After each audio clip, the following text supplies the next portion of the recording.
So the classroom changes seats with Haruhi and Kion coincidentally sitting next to each other again, and Haruhi explains how all the clubs she's been in have not been able to hold her interest. Oh man, I'm so bored! With all these clubs, you'd think there'd be a couple of really strange, cool ones out there. Listen, you can't help it if there aren't any. Besides, us normal human types, we gotta be happy with what we're given, you know what I'm saying? Yeah, I believe I know what you are saying. You could look at it this way. The people who don't like what they got are the same people who invent things and make discoveries and advance civilization. They made airplanes because they wanted to fly, and they made cars and trains because they wanted to go from place to place. It's as simple as that. The only reason that we've got all the things we have now is because a certain group of people got together and used their talent or imagination or genius or whatever to make it all possible. Ordinary people are probably better off living their ordinary little lives in an ordinary manner. Shut up! Ordinary people are better off living their ordinary lives? Why would you even say that? Putting that at the end of your speech completely undermines the rest of your monologue. Every single person who has ever done something extraordinary was just an average person who worked and persevered to making something incredible happen. You talked about people who invent things like the airplane because they wanted to fly, right? Well, guess what? You know who it was that made mechanical human flight possible? Two dudes by the name of Orville and Wilbur Wright. One of which didn't receive a high school diploma, and the other one didn't even finish high school. You know what they did for a living? They owned a bike store. They were just two ordinary dudes who were interested in flight, and after years of development, finally invented a way to make heavier than human flight possible. So fuck you, Kion, and your ordinary people should live their ordinary lives bullshit!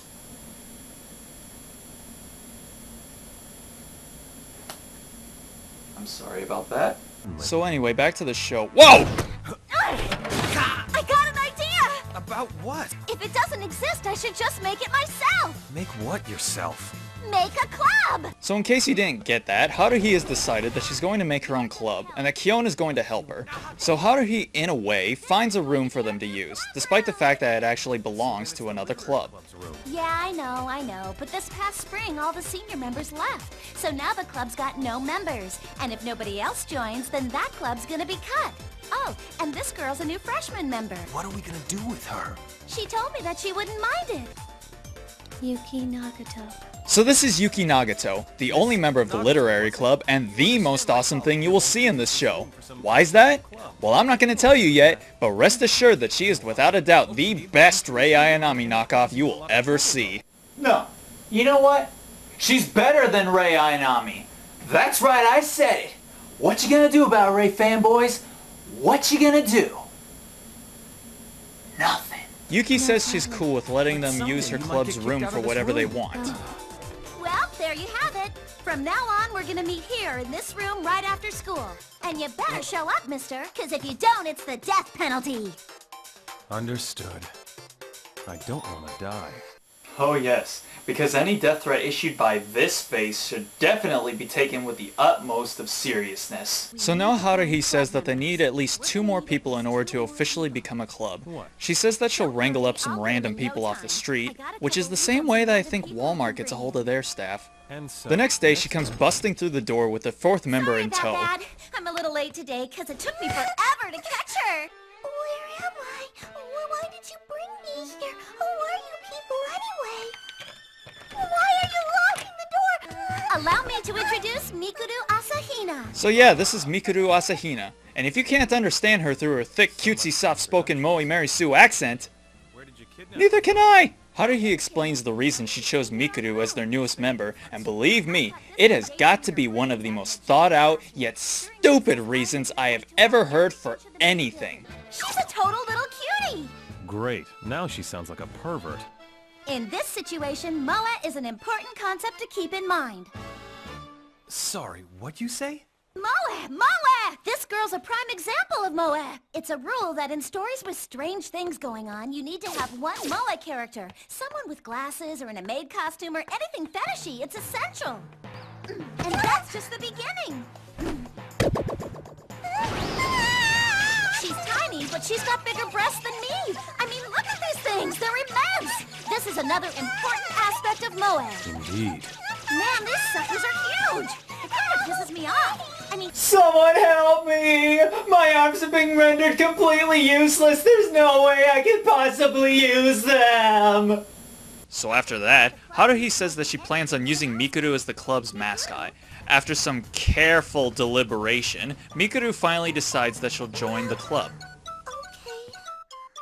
I understand. What did she understand? I'm going to quit the calligraphy club and join this one. However, I don't really know what the literary club does. Could you at least tell me that? We're not the literary club, Mikuru. Huh? We're sort of borrowing this club room for now, and the group you're about to join is something that Suzumiya is going to be starting up. And so far, she hasn't figured out a name and has absolutely no idea what we're going to be doing here anyway. Yeah, I know, right, Keon? People who just jump right into things without planning anything out or making careful, calculated steps towards their goals just shouldn't be allowed to do anything.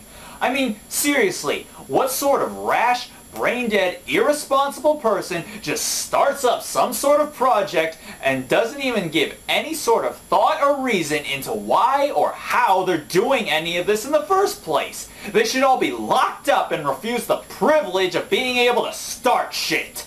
Okay, I've got it. I just figured out what we're gonna call ourselves. Well, spit it out. May I have your attention, please? The name of the heretofore nameless startup club has just been decided, and its name is... The SOS Brigade! The spreading excitement all over the world with Haruhi Suzumiya Brigade. The SOS Brigade for short. Yeah, it's okay to laugh now. Just do whatever you want.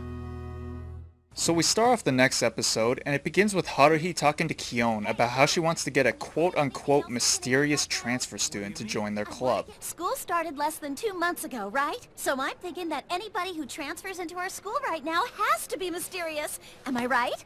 Maybe the kid's dad got relocated because of work. Oh, work with me here. It's not normal. I'd sort of like to know what you consider normal, but I'm almost afraid to ask.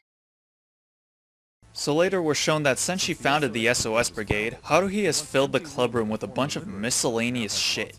She then decides that she'd also like to move a computer into their room. We're living in the information age and we don't even have a computer. I can't forgive it. And who is you? Who is it you can't forgive? Hey! Knock it off with the sarcastically snarky commentary, buddy. That's my job. So instead of robbing a computer store, Haruhi decides to go and rob from the computer club. Hi, everyone! I've come for a computer and all the accessories that go with it! Oh my god, women! Quick, lock the door! Bar the windows! Don't let them escape! So Haruhi tells them to hand over a computer, but the club president resists his instinctive urge to do whatever she says in the hopes that she'll like him, and basically tells her to go to hell. So Haruhi decides to take a different approach. Okay, here's how this is gonna go down, boys, so try to pay attention.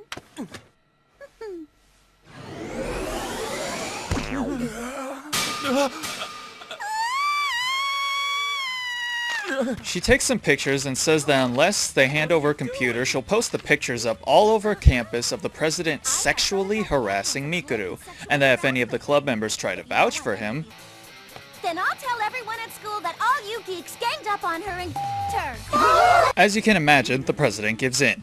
So, Haruhi takes their high-end, top-of-the-line computer, single-handedly blackmails the entire club, has them run a LAN cable from their room to theirs since their room doesn't have internet, and she also makes them hook it up so that they can get on using the school's domain. Like a boss! Huh? Oh, nothing. I was just babbling. I might be a little inexperienced, but I know I'm going to get along with everyone here. By the way, you don't have to be so formal. Please just call me Mikuru if you don't mind.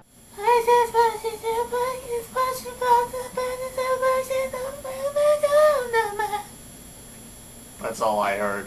So next, Haruhi tells Kion that he's going to be making a website for the club, which he does the next day during lunch. And despite what a rip-roaring good time he's having, he somehow ends up falling asleep.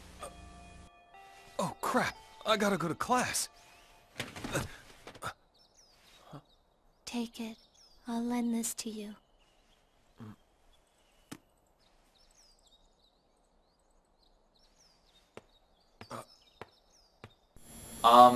Was that her way of flirting? 'Cause if it is, then sweetie, you need some lessons. And even if you do use a book to flirt with, you're using Hyperion? Let me tell you something, folks. Hardest fucking read I have ever had in my life. So after school, Haruhi comes in brandishing the club's mission statement and... This! Ta-da-da-da-da! Hello! We're gonna pass out flyers wearing these. Where at? Haruhi's plan is to attract attention by dressing up as bunny girls and to pass out their flyers in front of the school. I'm sure there's just no way that this will go wrong. Shut up and strip! Come on, girl! Get this Hey, crap off Suzumiya, her. stop it! Please, no! No! Don't look! Quit struggling! Leave it alone! Move your arm! Take it off!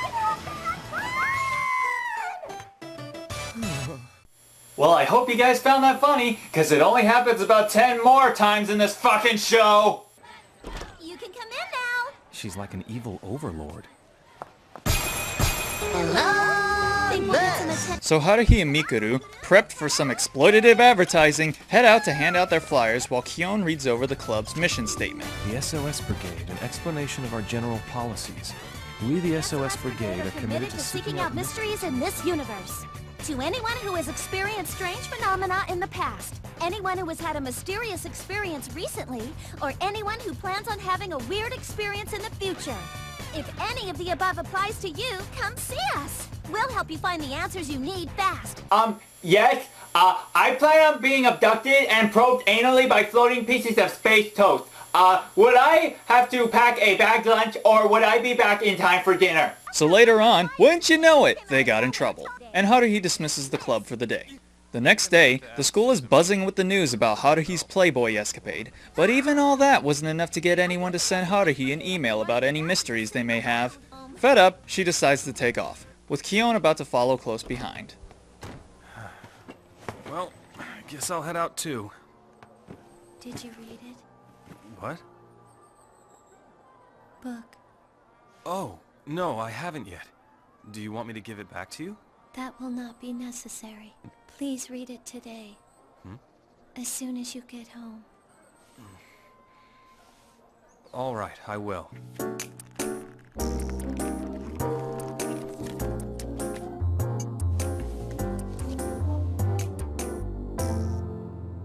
So Kyon heads off to the park to meet Yuki, and she takes him to her apartment building.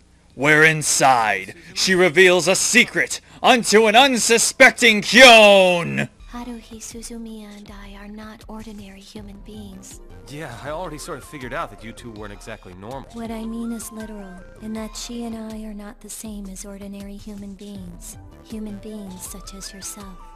I have been created by the data integration thought entity that supervises this galaxy. I am a humanoid interface designed to make contact with organic life forms like you. Huh? To use a common term that is applicable to this situation, I believe I would be classified as an alien.